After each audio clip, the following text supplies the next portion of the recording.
শ্ৰদ্ধাৰ নাম ধৰ্মী ৰাইজ জয়জত আপোনাক পাতাই লৈ আমাৰ তৰফৰ পাৰম্পৰিক শ্ৰদ্ধা নিবেদিছোঁ উদ্যোক্তাসকললৈ যে আমাৰ নিচিনা ভাজনক হৰিৰ গুণানুকীৰ্তন কৰাৰ মানসেৰে এক সুন্দৰ পৰিৱেশৰ সৃষ্টি কৰি দিয়াৰ বাবে এই ৰাস্তাটোৰে প্ৰায় নাম গাবলৈ যাওঁ আহোঁতে গাড়ীখন ৰাখি এই শিৱ মন্দিৰত প্ৰণাম জনাই ঘৰলৈকে যাওঁতেও সেৱা জনাই যাওঁ কিন্তু নাম গোৱাৰ সৌভাগ্য কোন এই বিষ্ণু মন্দিৰ শিৱ মন্দিৰ প্ৰাংগণত হোৱা নাছিল আজি সঁচাকৈ এই বৈকুণ্ঠ ধামত নাম গাই থকাৰ নিচিনা লাগিছে ঠাইখিনি দেখি নিজৰে ভক্তি আহে মোৰ বুলি নহয় সকলোৰে আহে সেইকাৰণে পুনৰবাৰ মই ৰাইজৰ লগতে উদ্যোক্তাসকলক ধন্যবাদ জ্ঞাপন কৰিছোঁ হে পৰম শ্ৰদ্ধাৰ নাম ধৰ্মী ৰাইজ নানা শাস্ত্ৰত নানা ধৰ্ম পালন কৰা ব্যক্তিৰ নাম আমি বহুতে শুনিছোঁ আজি আমি এজন এনেকুৱা ব্যক্তিৰ নাম ক'বলৈ গৈছোঁ যিজনাই ধৰ্ম ৰক্ষাৰ নামত সৰ্বস্ব ত্যাগ কৰিছিল যিজনাই ধৰ্ম ৰক্ষাৰ নামত ভিক্ষাৰী হ'বলৈ কুণ্ঠাবোধ কৰা নাছিল সেইজনা কোন জানিবলৈ হ'লে আমি ৰামায়ণৰ আদি কাণ্ডৰ মাজলৈ যাব লাগিব আহকচোন কাহিনী ভাগৰ মাজলৈ যাওঁ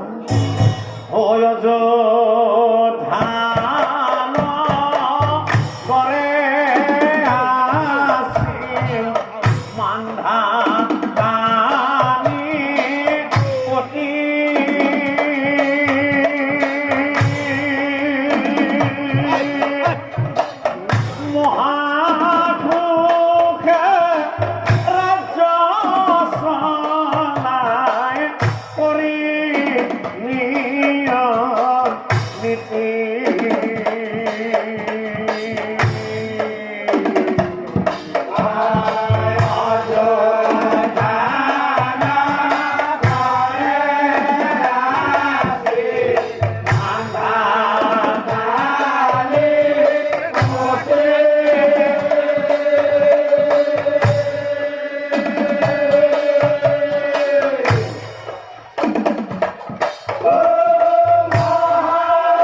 বৈকুণ্ঠক গয়া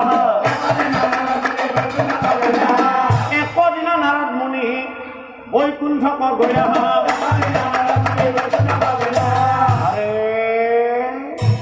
লক্ষ্মীনারায়ণক মুনি লক্ষ্মীনারায়ণক মুনি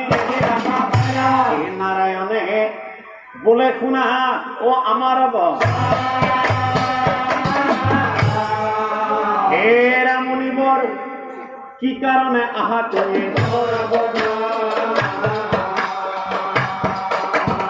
কি কারণে আহা তুমি কলা প্ৰভু মই কি কাৰণে আহিছো দিনৰ দিনটো বিনা বজাই তোমাৰ নাম লৈ শকত হোৱাৰ মনেৰে আহিছো ওলাই কি কথা শুনি নাৰায়ণে হাঁহিব লাগিলা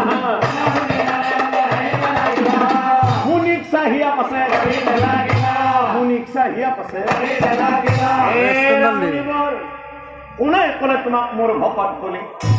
মোৰ ভকত কোন জানা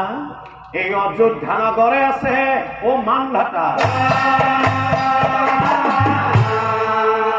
তেওঁৱে মোৰ শ্ৰেষ্ঠ ভকত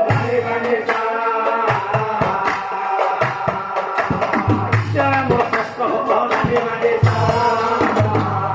এই বুলি নাৰায়ণ অন্তৰ্ধান হইলা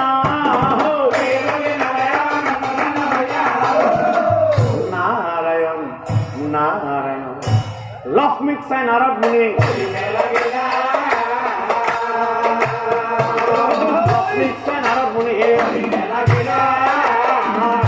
আই লক্ষ্মী দেৱী শুনা কওঁ মই